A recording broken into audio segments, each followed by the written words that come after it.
I feel that CBC is underfunded. It is a curriculum that is visionary, and I think we've all seen videos on social media.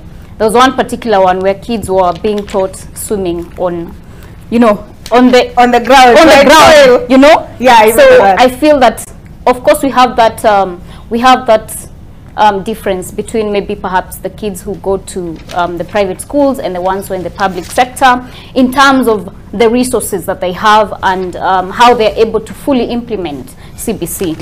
In the private sector, I presume and I believe that most of the parents perhaps have the money to pay for swimming lessons in a swimming pool, and you find that such discrepancies, when they come up, perhaps they rob the general regular child, who is the majority, because most of the Kenyans are not able to afford private education. They rob them of fully benefiting from CBC. So I believe we still need to evaluate as a government and to look in future as to how we could fully fund CBC so that every child in Kenya has the equal chance to fully benefit from the same.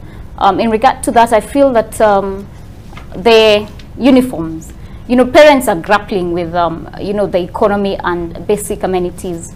So I feel perhaps that was a bit an extra cost on them, because at the end of the day you have to go back to your pocket to now buy new uniform for your child. So my constituents in Kirinyaga County, and during the task force, when they were collecting the views, a lot of parents did have an issue with a new uniform, because we all know that we haven't stabilized the economy yet. The government is new. We're trying to get things in place. So that was a bit harsh on the parents, and I know most of my constituents will be grappling with that. And even when we say education is free, it really isn't completely free. You find that there are these amenities that teachers find a way to bill around. Perhaps Mwalimu can tell us, they find something to bill. So you find at the end of the day that child maybe has a cost to pay that the parent did not anticipate.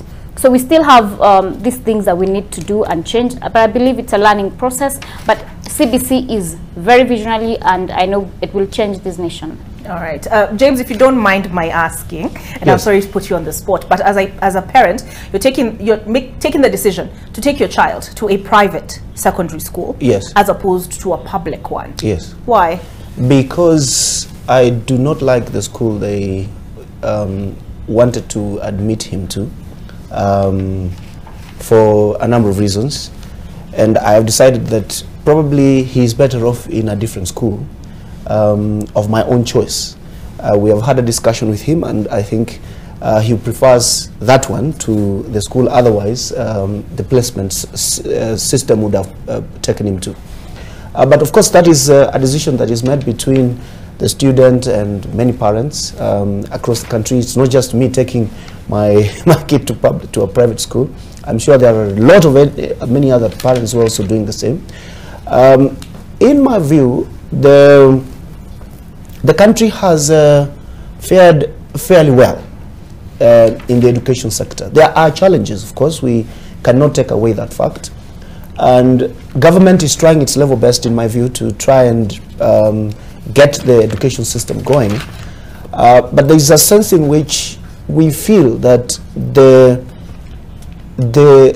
policy around the entire education system hasn't been thought out fully, because we wouldn't be expecting the knocks we are getting right now with respect to the transitioning of students from what used to be now what is now called from primary school to what is now called the junior high, and so on and so forth. I thought probably the last government would have thought out this process a bit better.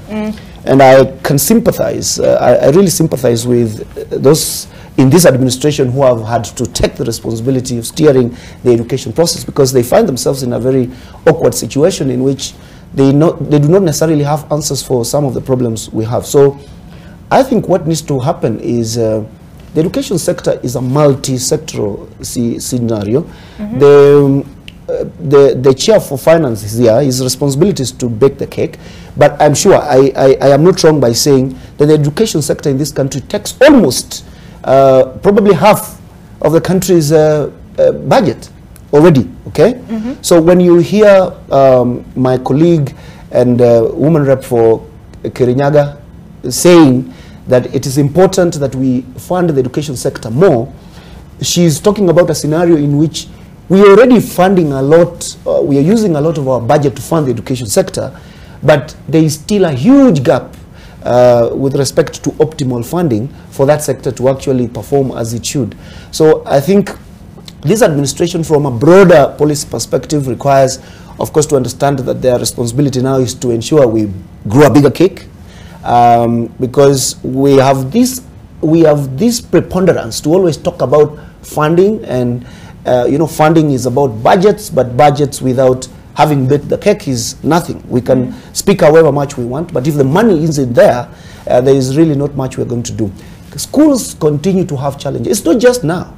Even when we went to school, schools have always had challenges of staffing of teachers. They have had challenges of physical facilities, running from latrines, toilets, classrooms, and so on and so forth.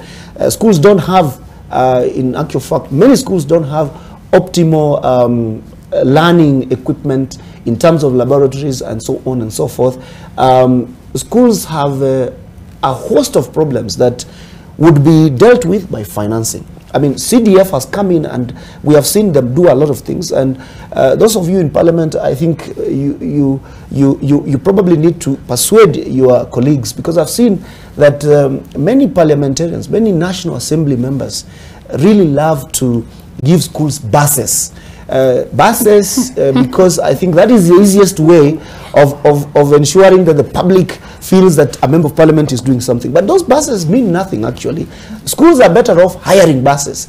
There is no reason for a school not having classrooms, not having enough teachers, not having laboratories, but it has a school bus which the principal from time to time leases to members of the public to make some money, which we do not get account for, and so on and so forth. So CDF is a good intervention, and if it continues being there in this particular administration, I would really love that members of parliament re-engineer or realign it to a bit more pressing issues than buses and so on and so forth. Where I come from, in Nyamira County, every member of parliament wishes to have a bus in every school, and then, you know, at the rear of the bus you'll be see funded by and they can even have the name of the member of parliament. It's extremely ridiculous, Olive. So the education sector, in summary, has very many challenges. Some of them are policy, and then those policy challenges, of course, have resulted in legal and administrative challenges. But together as a country, I'm sure we can make a lot of progress if all the stakeholders in the sector are coming together. And I really hope the Ministry of Education can leave its bad ways of the past and start engaging everyone, you know, Parliament, other sectors of the executive, the public, and other stakeholders properly, so that we get a holistic solution to this problem. I love CBC. It's an extremely good curriculum, if you ask me. It engages the student, the pupil, and the parents and the teachers extremely well, right? If an optimal environment can be created around CBC, leave alone this idea of parents crying about it being heavy. Parents need to start taking charge of their children. You can't leave your children to teachers and expect them to become something in this extremely competitive world. So I think that is what my view would be primarily on that sector. Hey,